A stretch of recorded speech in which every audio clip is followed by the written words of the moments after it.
এই রাসেল বাইপার বেলা সাহেব একটা বেলায় এক বাড়ি করে উঠা ধরছে।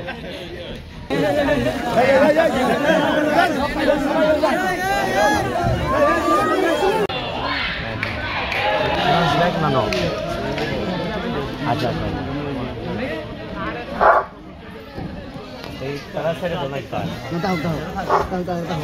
ভালো আছেন নি আপনারা? এটা কিতাব বন্যায় ফিচার না খেলে 22 সালে আইলাম, 1 বছর খালি মাপ দিয়ে আবার আগামী বছর আইছি আবার। এটা কিতা আমরা কিতা গুনাহ করছি না? তা আমরা আমার মনে হয় রাস্তাঘাট সব মাটিতে ভরে লিছি আর খালও বুঝে লিছি, যার কারণে আইসে বাড়ি ঘরে উঠছে আর কি। এরপরে আবার বেলে একটা এই রাসেল বাইপার বেলা সাহেব একটা বেলায় এক বাড়ি ঘরে উঠা ধরছে। আমি জানি না যে আসলে কিতা হইলে আমরা সমাধান হইব। 22 সালে আসলাম ব্যারিস্টার হিসাবে, 24 সালে ওকে ব্যারিস্টারের সাথে আমি এমপিও। এমপি তো আবার আমার এলাকার, কি কেন আমার এলাকা তো বাঙ্গন দেখা দিছে। এখানে মানুষ কয় তুমি কই যাও, আমি কইলাম যে এমপি বানাই কিতা আমি আমার পুরা সিলেট ছেড়ে দিমুনি, তো একদিনই কেন আর একদিনই কেন, নাইলে এরা কয় ভোট দিছিলাম যে আমার কলার দিলে টানাটানি করে।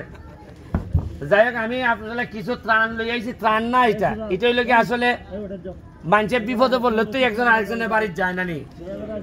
আমার কাছে মনে হয়েছে আপনারা লাগে একটা ভালোবাসা নিয়ে আইছি যে বিপদে আপনারা, আমি বিপদে বললে আপনারা আমার এলাকার যাইবা।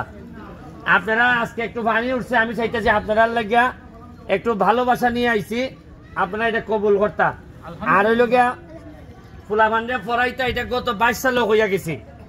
আজকে দেখুন পড়াশোনা করতে করতে আমি এমপি পর্যন্ত হয়ে গেছি গা। আমার ভাগ্যের রেখা দেখুন আপনারা, খালি পড়াশোনা করে আজকে এই জায়গা পর্যন্ত আইছি। তো বন্যার সময় আমি আর ইতা মারতাম না। আমি যেটা মনে করি আজকের এই বক্তব্যের মধ্য দিয়ে সিলেটের সকল নেতৃবৃন্দের প্রতি আমার অনুরোধ, প্রতি বছর বছর বন্যা যদি হয়, এটা হয় আমাদের কর্মের কারণে, নাইলে আমাদের নসিব। যদি এই বন্যা থেকে স্থায়ীভাবে মুক্তি পাইতে হয়, তাইলে সব এমপি এবং সব নেতাদের একসাথে বসতে হবে। এখানে দল, কোনো দল মত কোনো বিষয় না, কেউ এক দল করে কেউ আরেক দল করে, কিন্তু সিলেটের শাহজালালের উত্তরাধিকাররা যখন বিপদে পড়ে তখন আর দল মতের ঊর্ধ্বে এসে শাহজালালের মানুষদেরকে বাঁচানো আমাদের দায়িত্বের মধ্যে পড়ে, এটা আমি বিশ্বাস করি। আমি নেতৃবৃন্দকে জানাবো যে বন্যা পরবর্তী সময়ে আমরা বসে, যদিও আমার বাড়ি আপনাদের এখান থেকে প্রায় 100 কিলোমিটার, হবিগঞ্জের সোনারঘাট মাধবপুর, যদি লাগে আমারও ডাকেন, বৈশাখ কি জননেত্রী শেখ হাসিনার কাছে নিয়ে আমরা বলি যে আমাদের কি হইলে বন্যা থেকে আমাদের রক্ষা পাওয়া যাবে।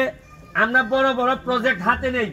আমরা সমস্যা হইল কি জানেননি, আমরা সমস্যা হইল যে আমরা যারা সিলেটের নেতারা আছি, আমি সহ, আমরা নিজেরার বাইরে বেশি চিন্তা করতাম পারি না। আমরা মনে করি আমার চাকরি খান আমি টিকাইতে পারলেই হইল, কিন্তু বন্যায় তো আর আমার চাকরি তোমার চাকরি মানে না। এবার তো সব গরকে উঠতে জায়গা। আমি আপনারা কইমো আপনার লেগে দোয়া করবা, আর আপনার লেগে যত সামান্য আমি খাবার, শুকনা খাবার লই আইছি, সারা এলাকাতে বিভিন্ন জায়গা সিলেটও দিয়ে আইছি, এখনো দিতেছি। আর প্রবাসীদের প্রতি আমার অনুরোধ থাকলো যে আপনারা সব সময় আমাদের জন্য করেন। এইবার আমি যেহেতু এমপি, আমি পুরাটা দৌড়াইতে পারবো না 22 সালের মতো। আমি প্রতিটা প্রবাসীরে বলবো, আপনি আপনার যে এলাকা, এই এলাকায় আপনার গ্রামে আপনি একটু ত্রাণ পাঠান, সহযোগিতা করেন, তাইলে আমরা এমনিতেই আপনাদের কাছে কৃতজ্ঞ, আরো বেশি কৃতজ্ঞ থাকবো। আর আমাদের সিলেট বলতেই তো প্রবাসীদের সংখ্যা অনেক। তারা আশা করি আমার এই ভিডিওর মাধ্যমে আপনারা যারা প্রবাসীরা আমারে ভালোবাসেন, আপনাদের কাছে আমার করজোড়ে প্রার্থনা, আমি যেহেতু 100 কিলোমিটার দূর থেকে আইতে পারছি, আমি যদি আইসা ঘাম ফেলাইতে পারি, আমার যদি সারা শরীর, এই হাওরের জীবনে আমার এলাকায় হাওর নাই, এই হাওরে আগুনের মতো গরম, এই রোদে পড়ার শক্তি সামর্থ্য যদি আমার থাকে, তাহলে নিশ্চয়ই আপনার গ্রাম, আপনার জন্মস্থান, হয়তো আপনি বিদেশে থাকেন, আপনার জন্মস্থান যেখানে আপনার কবর হবে, এই জন্মস্থানের মানুষের কষ্টের সময় আপনি একজন প্রবাসী হিসাবে পাশে দাঁড়াবেন। এইটা আমি ব্যারিস্টার সুমন হিসাবে আপনাদের কাছে আমি বিশ্বাস করি, আশা করি আপনারা এটা করবেন। আমি আবারও আপনাদের ছাতকের মানুষকে আমার হবিগঞ্জের সোনারঘাট মাধবপুরে আমি এমপি হিসাবে আপনাদেরকে দাওয়াত দিয়ে যাচ্ছি। বন্যা হয়তো বেশি দিন থাকবে না, তারপরে আপনারা আবার হয়তো ফিরে যাবেন স্বাভাবিক জীবনে। আপনারা আমার এলাকায় যাবেন, ঘুরতে যাবেন, দেখবেন মাত্র 4.5 মাসে আমার এলাকার কি পরিমাণ বদলাই দিছি আমি এই প্রথম এমপিরা যে প্রায় কি পরিমাণ বরাদ্দ পায়, এই পর্যন্ত আমি শুধু রাস্তাঘাটের জন্য প্রায় আমারে বলা হয়েছে 25 কোটি টাকা দেয়া হবে। আর রাস্তাঘাট ছাড়াও এই পর্যন্ত সব মিলায় প্রায় 31 কোটি টাকা, 25 কোটি রাস্তাঘাট, আর বাকি মনে হয় আরো 6-7 কোটি টাকা আমি পাইছি বিভিন্ন মন্ত্রণালয়ের থেকে। এটার জন্য আপনারা জানেন যে কয়েকজন এমপি মহোদয়ের অনেক আমার নামে বিচার সংসদে যে এ পোলাটায় খেলে সব কইলিতাছে, মানে আপনার বরাদ্দ আপনার টেকা ইটা কেন আমি কইলাই, এর লাগবে আমার নামে বিচার দেওয়া হয়। কত বড় খাটাসের দেশে আছে আপনারা বুঝছেন না? আপনারা মানে টেকা কি আমার বাপের, আমি এমপি কি আমার বাপের টেকা? এটা আমার জনগণের টেকা না? জনগণের টেকা জনগণে জানতো না কয় টাকা পায়, কারণ জনগণে না জানাইলে আরাম চুরি করন যায়।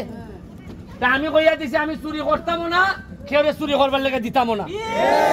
আমি আমার এলাকাটা সেভ করবো, আপনারা আপনার এলাকার নিরাপদ রাখুন, এইটুকু দায়িত্ব আপনারা কইয়া জননেত্রী শেখ হাসিনার একজন কর্মী হিসাবে আমি তার জন্য দোয়া চাইয়া আজকের মতো বিদায় নিতেছি। আসসালামু আলাইকুম।